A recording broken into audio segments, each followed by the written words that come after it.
Now the topic is today's topic is dielectric and polarization. What is polarization and what is dielectric? तो सबसे पहले dielectric की अगर हम बात करें, what is dielectric?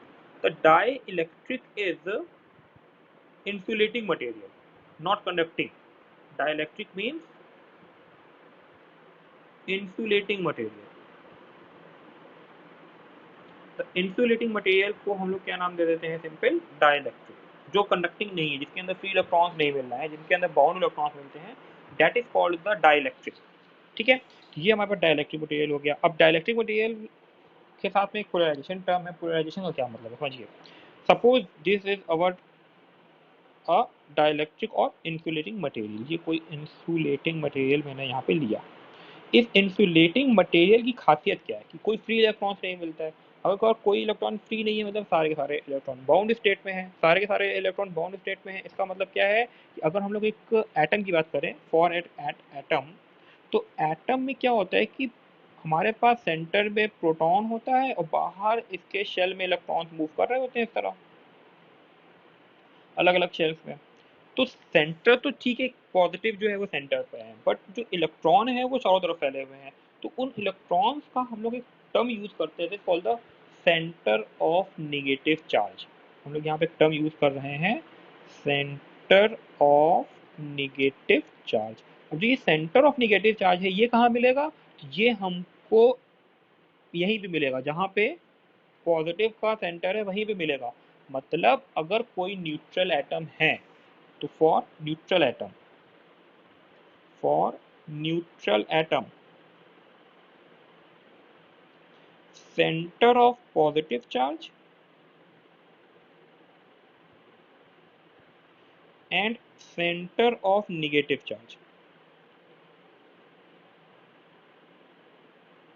lie at same point. दोनों जो है क्या होते हैं? सेम पॉइंट लाई करते हैं. Due to which that is the neutral. मतलब उसको हम लोग इस तरह से डिनोट करेंगे. ये एक सर्कल बनाएंगे प्लस माइनस, मतलब ये एक एटम को शो कर रहा है जिसमें पॉजिटिव और नेगेटिव एक ही पॉइंट पे है. ठीक है, तो मतलब कि इस पूरे जो हम लोगों ने इंसुलेटिंग मटेरियल लिया है इसमें सारे के सारे जो एटम है वो न्यूट्रल है और सब में centre of positive charge, centre of negative charge जो है वो सेंटर पे ही है. तो now this is the insulating material और इसके अंदर all atoms are neutral so that the insulating material are neutral. But what happen when this insulating material is kept inside an external electric field? Now this insulating material is kept inside an external electric field. Now this is an external electric field और ये हमारे पास insulating material है. अब हम क्या करेंगे? इस insulating material को इस conducting body के अंदर इस इलेक्ट्रिक फील्ड में रखेंगे. जैसे ही हम लोग इस इंसुलेटिंग मटेरियल को उठा के हम लोग इलेक्ट्रिक फील्ड के अंदर रखेंगे, तुरंत हमें क्या मिलेगा कि एक जितने भी ये न्यूट्रल एटम है ये थोड़े थोड़े पोलराइज हो जाएंगे. कैसे पोलराइज हो जाएंगे? थोड़े थोड़े. इसको आप देखिए जल्दी से. ये यही बस समझना है, यही एक इंपॉर्टेंट पॉइंट है इसका.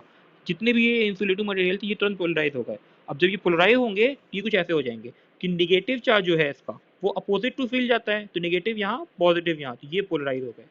इसी में भी यही होगा कि ये नेगेटिव यहाँ, पॉजिटिव यहाँ, तो ये भी पोलराइज हो गया. ये नेगेटिव यहाँ, पॉजिटिव यहाँ, तो ये भी पोलराइज हो गया. तो all the atom get polarize. अब क्या हुआ? जैसे ही हमने इंसुलेटिंग मटेरियल को इलेक्ट्रिक फील्ड में रखा, all atom get polarize. Polarize मतलब डाइपोल क्रिएट हो गया. वही डाइपोल जो हम लोगों ने फर्स्ट चैप्टर में पढ़ा था, वो चैप्टर वो वाला टॉपिक इसीलिए पढ़ाया गया था, डाइपोल. ये डाइपोल बना यहाँ पे. अब हुआ क्या? ये डाइपोल में भी ये जो निगेटिव पॉजिटिव हैं, अगर हम इन निगेटिव पॉजिटिव की बात करें तो ये दोनों आपस में एकदम क्लोज होंगे, कैंसिल आउट हो जाएंगे. ये सारे कैंसिल हो जाएंगे. इस तरह से ये जो जितना पार्ट पोर्शन बनेगा, ये अगर हम इसको थोड़ा सा ऐसे कर दें, ये जो पोर्शन बनेगा मेरे पास, ये वाला पोर्शन, ये इसके अंदर के ये जितने भी पार्ट होंगे ये सारे के सारे फिर से अगल बगल में निगेटिव पॉजिटिव मिलकर न्यूट्रल बना लेंगे. लेकिन क्या हुआ कि ये जितने भी हमारे पास बचे हुए हैं, ये जितने भी इलेक्ट्रॉन्स यहाँ बचेंगे, देखो ये इलेक्ट्रॉन जो बचे हुए हैं और साथ में ये जो पॉजिटिव यहाँ पे बचे हुए हैं, इन निगेटिव और पॉजिटिव की वजह से यहाँ पे हमारे पास पार्शियल निगेटिव आएगा और यहाँ पे पार्शियल पॉजिटिव आएगा। That means this insulating is called polarized. इसी को बोला जाता है पोलराइज, कि इसी में यहाँ पे पोलराइजेशन हो गया। अभी यहाँ पे क्या था कि न्यूट्रल था, लेकिन अब ये हल्का सा पोलराइज हो गया। This is called polarize. Now, the definition of polarization is written as when an insulating material is kept inside an external electric field, then all neutral atoms get polarized. That means center of positive charge and negative charge do not coincide. Therefore, the one part of the material get partial negative and other part get partial positive, and this phenomena is called polarization. Now तो ये अगर मेरे पास कोई एक dielectric material है, suppose कर लीजिए ये एक डाइलेक्ट्रिक मटेरियल है, और ये मैंने क्या किया कि इसको एक एक्सटर्नल इलेक्ट्रिक फील्ड में रखा। ये मेरे पास एक एक्सटर्नल इलेक्ट्रिक फील्ड है, और हम जब इस इलेक्ट्रिक फील्ड में रखेंगे तो ये इलेक्ट्रिक फील्ड का जो मैग्नीट्यूड है वो ई ले लें अगर हम लोग। और डाइलेक्ट्रिक पे हमको मालूम है कि यहाँ पे पार्शियल निगेटिव आएगा, यहाँ पे पार्शियल पॉजिटिव आएगा। तो due to this partial negative and partial positive we say that there is an induced electric field inside the insulator। ये induced electric field हमको मिलेगी inside the क्या नाम है इंसुलेटर। और जो ये इंड्यूस्ड इलेक्ट्रिक फील्ड मिलेगी इसका जो मैग्नीट्यूड होगा वो एक्सटर्नल मैग्नीट्यूड से कुछ कम होगा, कि इसको मैं नाम दे रहा हूँ ई इंड्यूस्ड। ठीक है, अब यहाँ पे क्या हो गया इंसुलेटर के अंदर कि दो इलेक्ट्रिक फील्ड हो गई। एक इलेक्ट्रिक फील्ड हो गई हमारे पास मेन इलेक्ट्रिक फील्ड, और एक इलेक्ट्रिक फील्ड हो गई हमारे पास ई इंड्यूस्ड। तो यहाँ पे जो नेट इलेक्ट्रिक फील्ड की हम बात करेंगे वो आएगा ई माइनस ई इंड्यूस्ड। ये हमारे पास एक पॉइंट बन के आता है। Now the E is the induced E is the main electric field। E induced is E in is induced electric field, and E net या net electric field। So there is a relation between the E net and main electric field। जो E net आता है मेरे पास वो main electric field divided by K, where K is the dielectric constant। ये आप लोगों ने चैप्टर नंबर 1 में पढ़ा था। E is K dielectric constant। ये हमारे पास एक फॉर्मूला होता है। मीन्स अगर हम लोग जैसे ये अगर इन कंडक्टर ले लेते हैं फॉर कंडक्टर, तो हमको पता है कि कंडक्टर के लिए जो के की वैल्यू होती है वो इन्फिनिटी होती है। जब इन्फिनिटी रखेंगे हम लोग तो ई नेट जो हमको मिलेगा, E net means inside the material, वो हमारे पास तुरंत 0 हो जाएगा। ठीक है, और अगर हम लोग फॉर एयर ले लें, फॉर एयर मतलब कि एक ऐसा हम लोगों ने सरफेस बना लिया जिसके अंदर एयर है सिर्फ, तो वहाँ पे के की वैल्यू 1 मिलेगी मुझे। तो ई नेट जो मिलेगा वहाँ पे हमको वो ई के इक्वल मिलेगा।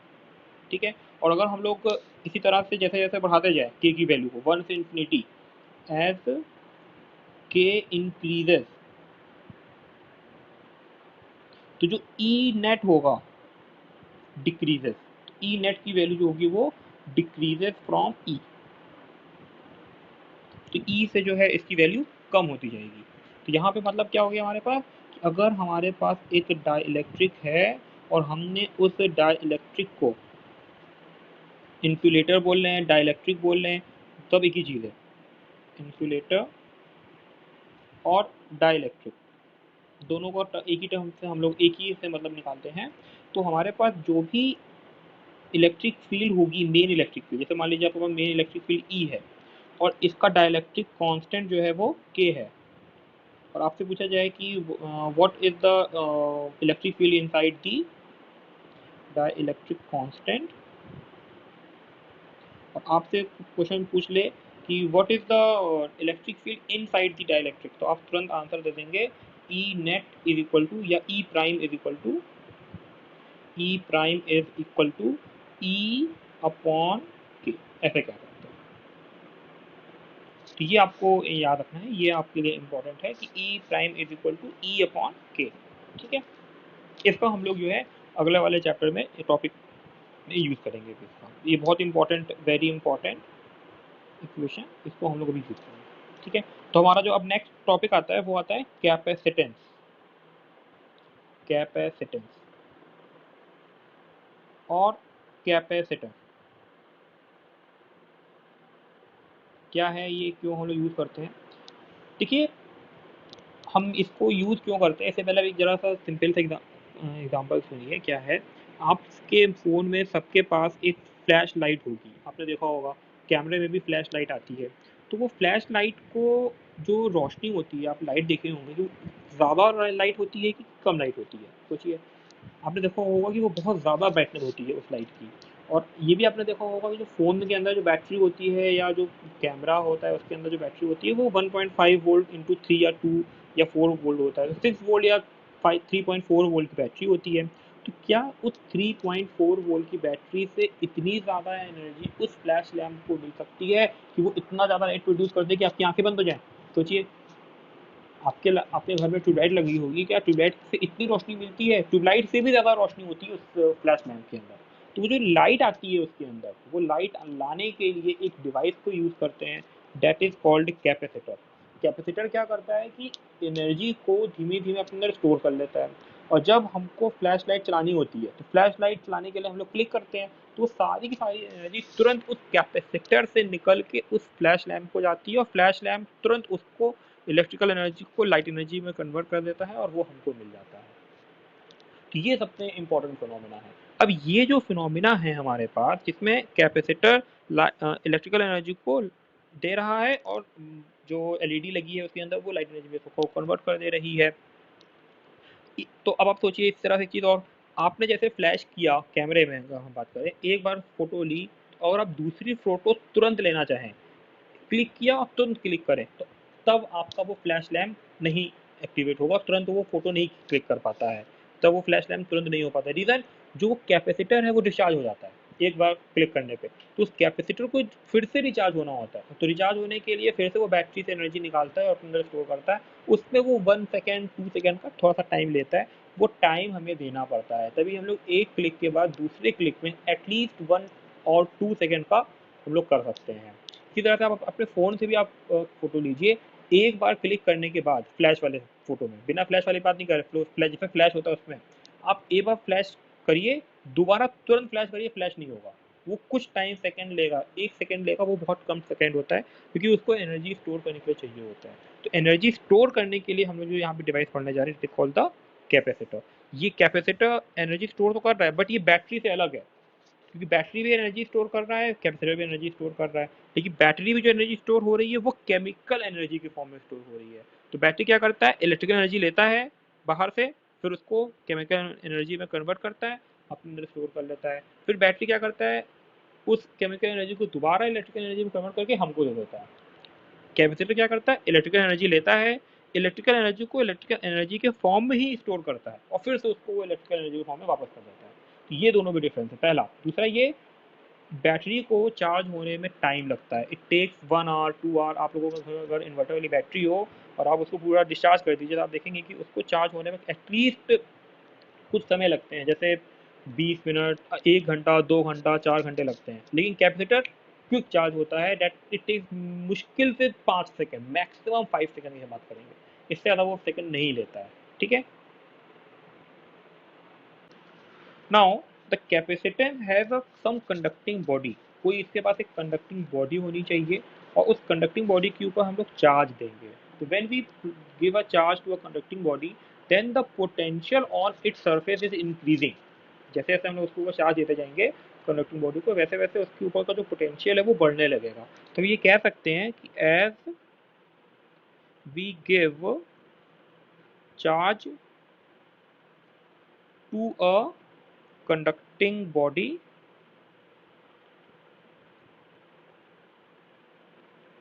then the potential on the surface of conducting body increases. That means we say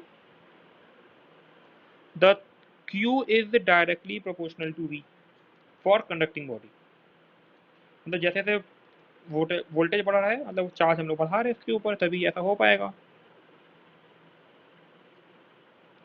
तो now when we replace this proportionality sign we get q is equal to cv, where c is a proportionality constant,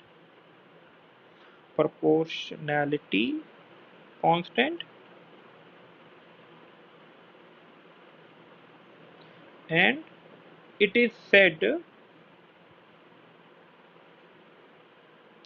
capacitance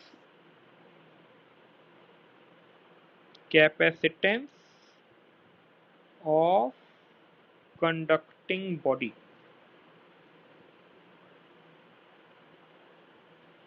ये capacitance है। Physically वे में अगर हम समझे, जैसे आप लोगों ने वोल्टेज फिजिकल समझा वर्क डन के फॉर्म में, इलेक्ट्रिक फील्ड समझा चार्ज के ऊपर फोर्स के फॉर्म में, तो कैपेसिटेंस का भी कोई ना कोई फिजिकल होना चाहिए। फिजिकल क्या है इसका? आप लोगों ने एक ग्लास वाटर लीजिए, तो जो ग्लास में वाटर आप भरते हैं तो उसका वॉल्यूम होता है, बॉटल का वॉल्यूम होता है, टैंक का वॉल्यूम होता है। तो उसी तरह से एक कंडक्टिंग बॉडी का कैपेसिटेंस होता है। जैसे बॉटल में कितना वाटर आएगा, कितना लिक्विड आएगा, उसको बताने के लिए हम लोग वॉल्यूम वाला टर्म यूज करते हैं। एकदम सिमिलर वे में कंडक्टिंग बॉडी के ऊपर मैक्सिमम कितना चार्ज रखा जा सकता है, कितना चार्ज वो स्टोर कर सकता है, that is explain by the capacitance. जितना ज़्यादा कैपेसिटेंस होगा उतना ज़्यादा वो एनर्जी को, उतना ज़्यादा वो चार्ज को स्टोर कर सकता है। तो चार्ज को स्टोर करने का जो डिवाइस है that is called the capacitance. ठीक है, स्टोर करने की जो उसकी यूनिट है। अब इसकी यूनिट निकाला जाएगा, अगर हम लोग देखें इसकी यूनिट कितनी आएगी, तो यूनिट ऑफ कैपेसिटेंस,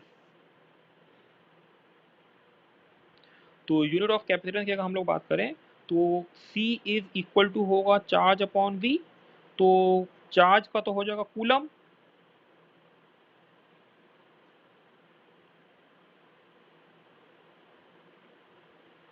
और वोल्ट V पोटेंशियल है तो इसका हो जाएगा वोल्ट। तो कूलम पर वोल्ट, इसका एक नाम, इसको हम लोग नाम देते हैं फैरेड, FARAD। तो unit of capacitance is farad. और ये फैरेड जो है ये अपने आप में बहुत ही बड़ी यूनिट है। इसका भी एक क्वेश्चन है हम लोग सॉल्व करेंगे, तो जिसमें आपको मालूम चलेगा कि एक फैरेड कैपेसिटेंस का अगर हम लोग कंडक्टर बनाना चाहें जिसमें एक फैरेड कैपेसिटेंस हो, तो आपको मालूम चलेगा कि ये अर्थ बहुत छोटी है एक फैरेड कंडक्टिंग बॉडी के रिस्पेक्ट में। इस तरह के 20-30 अर्थ को मिलाएंगे तब जाके हमारा एक फैरेड बन के आएगा। तो हम लोग डेली यूज में 1 फैरेड का कैपेसिटर कभी नहीं बना सकते। हम लोग डेली यूज में हमेशा माइक्रो फैरेड और पीको फैरेड का कैपेसिटेंस यूज करते हैं। तो लिख लेंगे इन डेली यूज या डेली लाइफ और practical purpose we use smaller unit of capacitance, we use smaller unit of capacitance। तो इसका जो स्मॉलर यूनिट होता है वो स्मॉलर यूनिट क्या होगा, एक होता है माइक्रो फैरेड, हम लोग मिल ही नहीं रह सकते, लेते हैं कहीं कहीं पे micro farad, NF nano farad,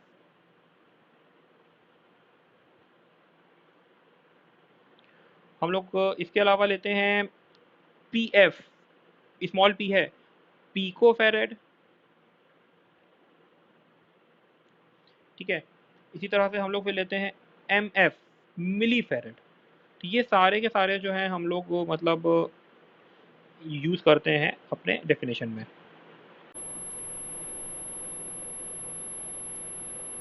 तो बच्चों आपको आज की क्लास मेरी कैसी लगी आप बताइएगा हमको।